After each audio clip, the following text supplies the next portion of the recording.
record.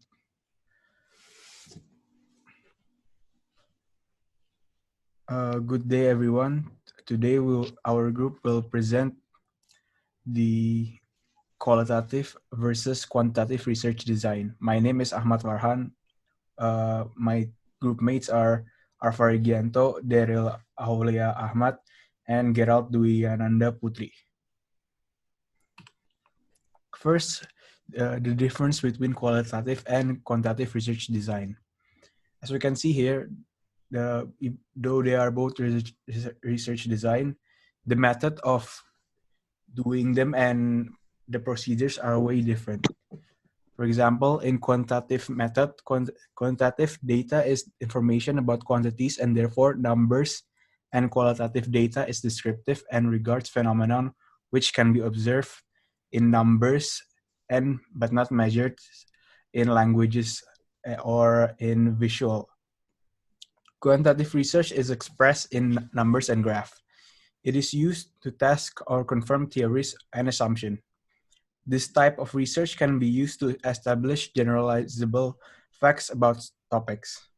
When in qualitative, the qualitative research is a multi-method in focus involving an interpretive naturalistic approach to its subject matter.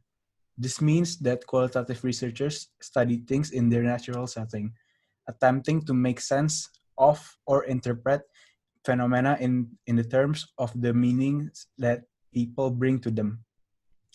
Qualitative methods rely on text and image data and audiovisual with unique steps in data analysis and drawn diverse design, as there are many ways one can implement qualitative research method in their studies. Here are the difference between the two. The qualitative method focuses on exploring ideas and formulating a theory or hypothesis. When in quantitative, they focus on testing theories and hypotheses that have been proven by them. And the next is qualitative is analyzed by summarizing, categorizing, and interpreting, while quantitative is analyzed through maths and statistical analysis, and such as surveys, or it can be shown in forms of diagrams and or graph. Qualitative is mainly expressed in words or visual, and quantitative is expressed in numbers and equations. In the qualitative, the sample size requires only few respondents, but they can get more information from them because in qualitative, the researchers do interview in order to gain more insight on the topic. While in the quantitative, they require many respondents, but the data gathering method is most likely through surveys and other means that requires less interaction with their researchers and respondents. And the questions from qualitative research design is usually open-ended because the researchers can change or modify their questions when interviewing their respondent in order to gain more insight on the topic. While in quantitative, it is closed questions. This means that the questions are what is written in the text and cannot be changed or be used to gain more insight on the topic at hand. These are the qualitative research design checklists. Before you make a qualitative design method, there are a few checklists that should be fulfilled. And the first is are the basic characteristic of qualitative studies mentioned. Second is the specific type of qualitative design to be used in the study mentioned. Is the history of a definition of an application for the design is mentioned. Does the reader gain an understanding of the researcher's role in the study, past historical, social, cultural experience, personal connections to sites and people, steps in gaining entry and sensitive ethical issues, and how they may shape interpretation made in study.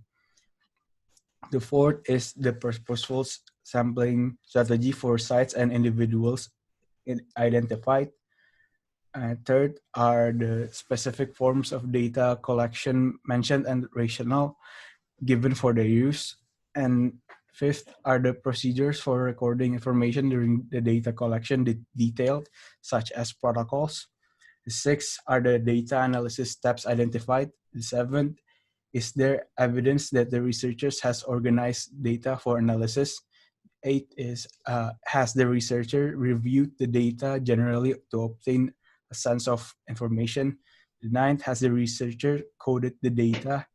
10th is have the codes been developed to form a description and or to identify themes. 11th, are the themes interrelated to show a higher level of analysis and abstraction. 12th, are the ways that the data will be represented mentioned, such as in tables, graphs, and figures. 13, have the base for interpreting the analysis have been specified. 14, has the researcher mentioned the outcome of the study. And 15, have multiple strategies been cited for validating the findings. These are the checklists that you need to fulfill in order to make the qualitative research design. Here are the characteristics of qualitative research. First, it is on natural setting. Qualitative researchers tend to collect data in the field at the site where participants experience the issue or problem under their study. This is because they need to find the respondents who are already in the ecosystem of the issue at hand, so that they may gain more information by asking them the question that matters, and the respondent can answer with with answers that may help improve the researcher's insight. The second is researcher as a key instrument. Qualitative researchers collect data themselves through examining documents, observing behavior, or interviewing participants. And the third is multiple source of multiple source of multiple source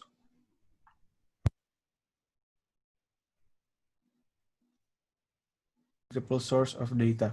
Qualitative researchers gather multiple forms of data such as interviews, observation, documents, and audio-visual information, then rely on single data source. Then the researchers review all the data and make sense of it and organize it into categories or themes that cut across all of the data sources. Next is the inductive and deductive data analysis. Qualitative researchers build their patterns, categorize and categories and themes from the bottom up by organizing the data into increasingly more abstract units of information. This inductive process illustrates working back and forth between the teams and the database until the researchers have established a comprehensive set of themes.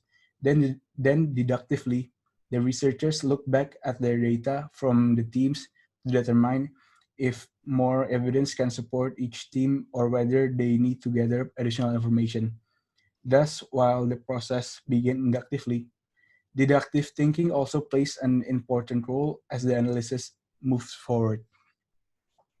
The next is the participant's meaning. In the entire qualitative process, the researcher keeps a focus on learning the meaning that the participants hold about the problems or the issue, not the meaning that the researchers bring to the research or what the writers expressed in literature. This means that the researchers cannot give their own opinion on their participants' answer because it might change the entirety of the result of the research. Next is the emergent design. The research process for qualitative researchers is emergent. This means that the initial plan for research cannot be tightly prescribed, different from the quantitative method, and some or all phases of the process may change or shift after the researchers enters the field and begins to collect data. The next is reflexity. In qualitative research, the inquirers reflect about how their role in the study and their personal background, culture, and experience hold potential for shaping their interpretation, such as their themes that may advance and the meaning they ascribe to the data. This aspect holds the method is of the method is more than merely advancing biases and value in the study, but how the background of the researcher may actually shape the direction of the study as a whole. The last one is holistic account. Qualitative researchers try to develop a complex picture of the problem or issue under study. This involves reporting multiple perspectives, identifying many factors involved in the situation, and generally sketching the larger picture that emerges. Next is the next will be presented by my uh, teammate. Yes. Hello, everyone. My name is Arthur Gianto, and I'm going to talk about the researcher's role. Next slide, please. The researcher's role. As mentioned in the list of characteristics, qualitative research is interpretive research. The inquirer is typically involved in a sustained and intensive experience with participants. This introduces a range of strategic, ethical, and personal issues into the qualitative research process, conducted by Locke, Spirduso, and Silverman in 2013. With these concerns in mind, inquirers explicitly identify reflexively their biases, values, and personal background, such as gender, history, culture, and socio-economic status, or short for SES, that shape their interpretations formed during a study. In addition, gaining entry to a research site and the ethical issues that might arise are also elements of the researcher's role. Next slide. The researcher's role. They include statements about past experiences with the research problem or with the participants or setting that help the reader understand the connection between the researchers and the study.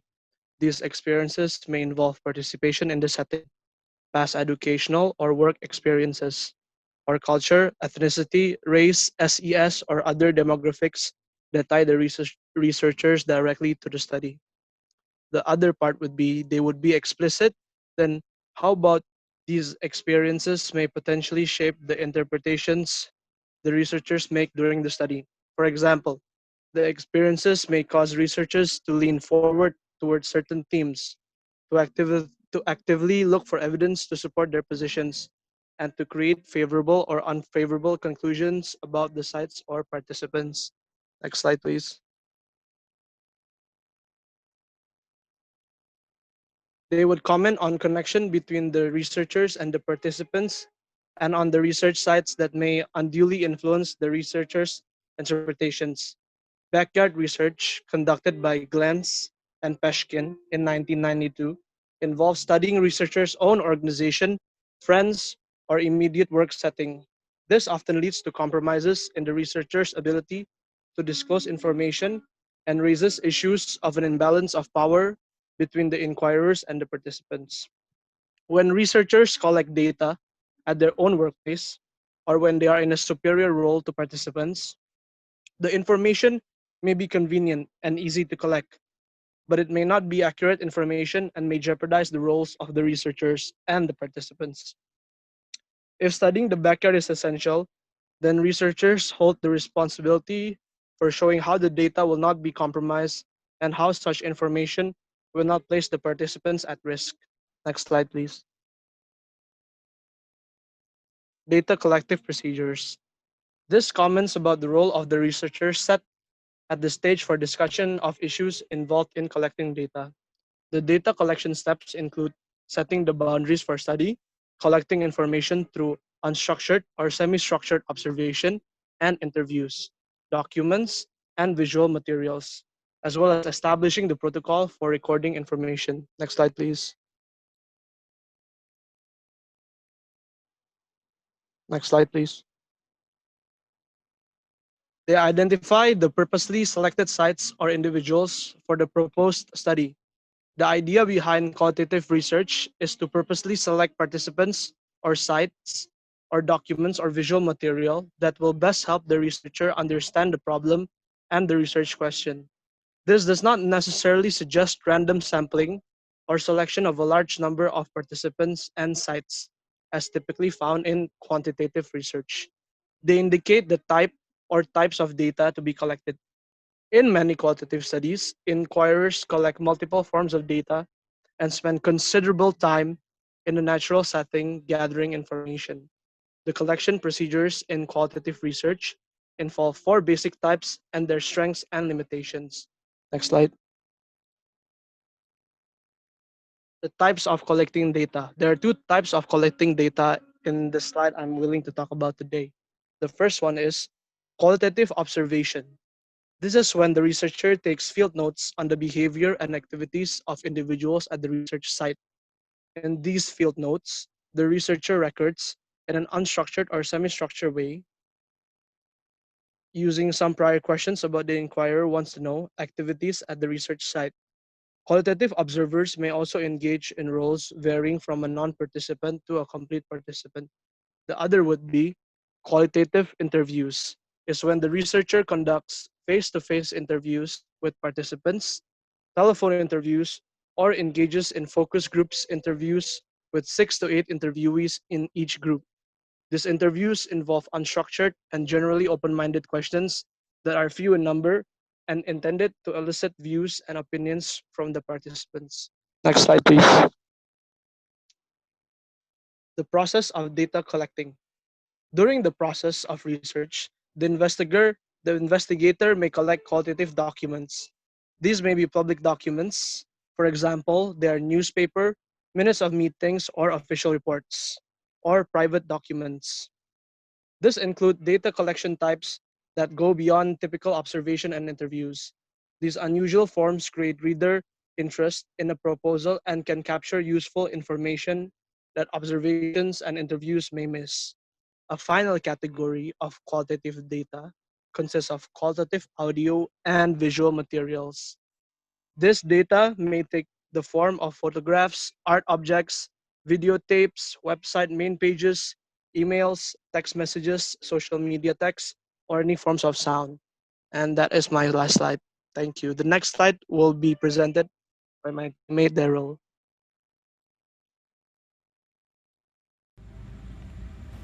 Next one is the data analysis and interpretations. So the first one is the data analysis will proceed hand in hand with other parts of the qualitative study. This one uh, it refers to the difference to the um, data collections and the write-up of the findings. For example, like while the interviews are going on, the researchers may be analyzing an interview collected earlier, writing memos that may ultimately be included as a narrative in the final report, and organizing the structures of the final report. This might be different from the quantitative research in which in the quantitative the investigator will collect all the data, analyze and finalize. The next one is the researchers need to winnow the data. So since the text and image data are so dense and rich, therefore not all of the information can be used in a qualitative study. So therefore the researchers need to winnow the data. It includes the process of um, focusing in on some of the data and disregard other parts of it. This is because only some of the data can is relevant towards the research. This one is also differs from the quantitative, in which in the quantitative they will try to compute all the data and replace the missing data. Next one is qualitative computed data analysis. So due to the advancement in the technology, the qualitative research can be analyzed using the computers. This is faster, also time saving, um, features to compare, and more efficient and easier to locate and store the data, because hand coding is very time consuming. The next one is two levels of the qualitative data analysis. So the qualitative data analysis can consist of two different levels. The first one is more general procedure in analyzing the data, and the next one is the analysis steps embedded within specific qualitative design. So there is general procedures and the one that is more specific. For example, like grounded theory, or even narrative research, and also essence descriptions. In a narrative research, there is a plot, setting, activities, climax, and denouement. While on the phenomenological research, uh, it might require some analysis of significant statements, generations of meaning units, and the development of uh, of an essence descriptions. So it might be specific into qualitative design, and this involve uh, the generating categories of informations like open coding, also selecting one of the categories and positioning it within a theoretical model, which is Excel coding, and then explicating a story from the interconnections of these categories, which is selective coding. The last one will be the use of the general procedures. So although the research might be specific with a qualitative design on the second level, but there might be a general procedures of the data qualitative analysis. With first, uh, it is the raw data that is being gathered, and the next one is organizing and preparing the data for the analyzing, and then reading all the data, starts the coding using hand or computers, but computers is more um, preferable usually due to some of its features and faster and also less time consuming. Next one is the themes and descriptions, and interrelating the themes and descriptions, and finally interpreting the meaning of the themes and descriptions. Next one is data analysis and qualitative research. So the first one is organize and prepare the data for the analysis. So in this stage, basically this will explains about the pictures and the previous slides. So in this stage, the researchers will collect all the data, will gather all the data, including it might be transcribing interview, typing field notes, and sorting and arranging the data. Next one is read or look all the data. So the researcher will generate will define the idea, like what general ideas our participants are saying, and what are the tones of the ideas, including the recording the general thoughts. And the next one is start coding all of the data. So they will code the data, and these are the process of the coding process. So the first one, they will read all the data, and after that they will try to understand the idea as good as they can, and they will cluster together the similar topics, and after that they will make the codes towards the topics, and after that they will try to relate the one that is related to one another, and they will make the final decisions on the abbreviation of for each category, and alphabetize those codes, and and after that they will assemble the data into category in one place, and perform a preliminary analysis. If it is necessary, they also can recode the existing data with the new data. So in organizing the data, the codes can be divided into three different parts. The first one is expected topics, the topics that they have already expect, the answers that they expect. And next one is the surprising, in which they never expected before. And the next one is the conceptual interest, in which they answers might be unusual and conceptual interest for the researchers. Next one is codes of the emerging informations, in which the this one is another types of um, organizing the data into three types. The first one is the codes of emerging informations, in which it is based on the basis um, of the results of the interview being connected in the research, in a particular research. And the next one is the predetermined codes, in which the codes has already been used before and try to use the data that fit them. And the last one is the combination of both of them. Next one is they use the coding process to generate descriptions of categories or themes. So in this stage, the the coding will be they try to use the coding process to generate a descriptions of setting or people, as well as the categories or theme analysis. The descriptions involves a detailed rendering of information about place, people, or even time settings. The researcher can generate codes for these descriptions, and the codes is then will then be used in making the themes and categories. And after that, it moves into the how the descriptions and themes will be represented in the qualitative narrative. So one of the most popular approach is the narrative passage to convey the findings of the analysis.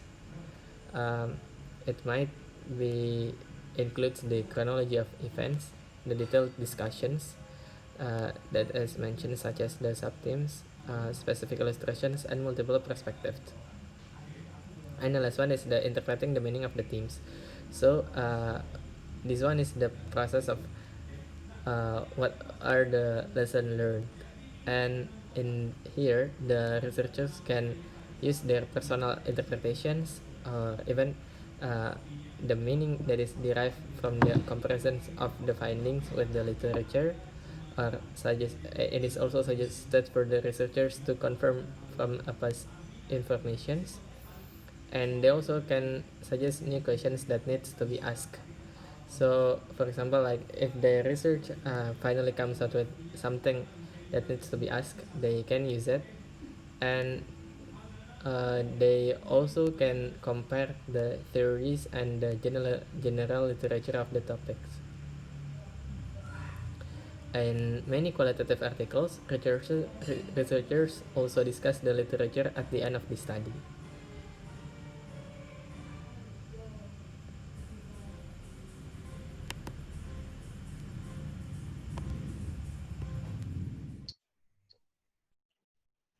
Okay, next is my part. My name is Daryl, and I will present you my part, which is the validity and reliability of qualitative research.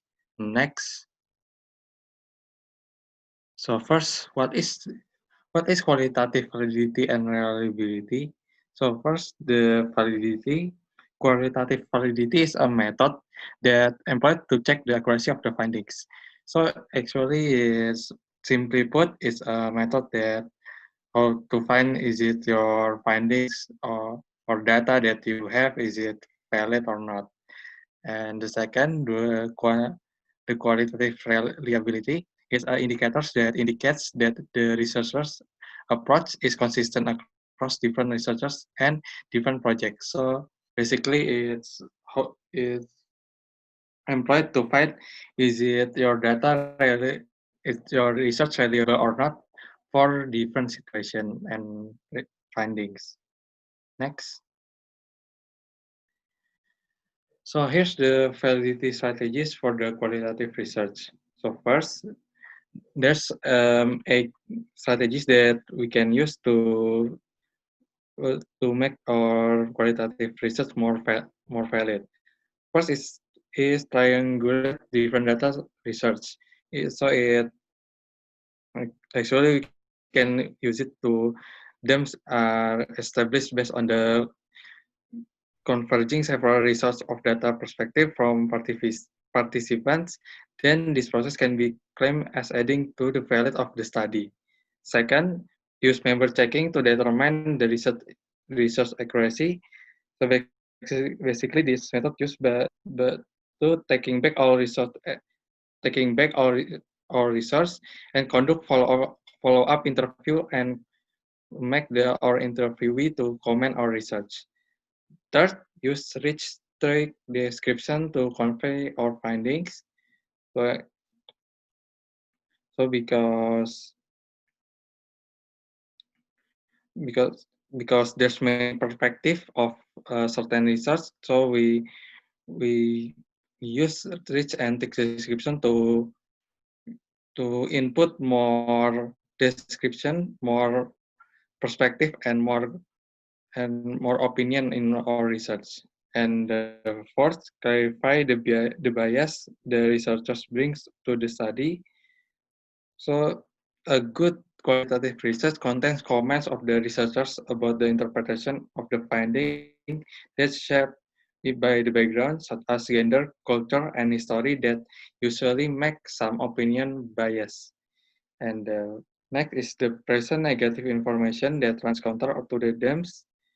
So because there's some maybe because many people may not have one opinion same opinion with that bring some negative information to cover also the opposite opinion and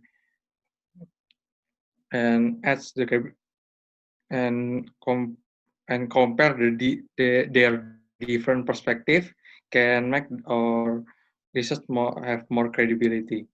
And next is spend prolonged time in the field. So basically, we all know what this. We spend more time in the field so we can analyze more and maybe comes to rare findings that only occur some rarely in the field. And next, use peer debriefing to enhance the accuracy of the account. So so this method the actually we use the peer briefing or we track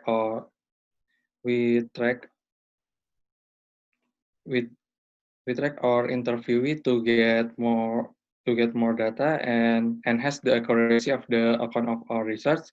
And we use an external auditor to so we have different interview by making the external auditor also checking our work. Next. So here's the strategies that we can use to enhance our reliability of qualitative research.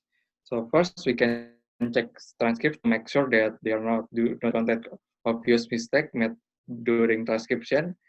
And the second, we can make sure that there is not a drift in definition of codes, a shift or in the meaning of the codes during process of coding. And for if we conduct a team research, we have to also coordinate the communication among the coders by regular document meetings and by sharing the analysis that we find in the research. Also, we have to cross-check the codes developed by the different researchers by comparing results that are independently derived by the research. And next is the qualitative research generalization. So what is qualitative research generalization? It's a measure of how useful the research if it's been applied to broader field or situation. So there's three common models for qualitative research generalization. So first is statistical generalization. It's done by doing sampling to the tested population. It's same as the method that maybe the most method we knew by making questionnaire and we take sampling by from some person or some groups. That's statistical generalization. Well, the second analytical generalization is projecting what likely transferable finding based on the evaluation. So this method is employed by um, com comparing our research to the other research to see uh, is it reliable or not, and is it transferable or not to other findings. And third is transferability. It's done by comparing case result to different field situation. It's actually quite similar by analytical generalization, but if the analytical generalization we compare it to the another research, the transferability we compare it to a situation of another broader field or situation to see is it applicable to another field of studies. And next,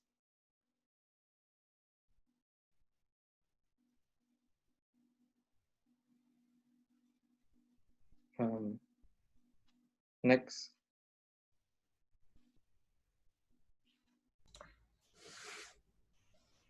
Okay, basically this is our last slides. Thank you for your attention and see you next in the class. Thank you. Thank you, guys. Thank you.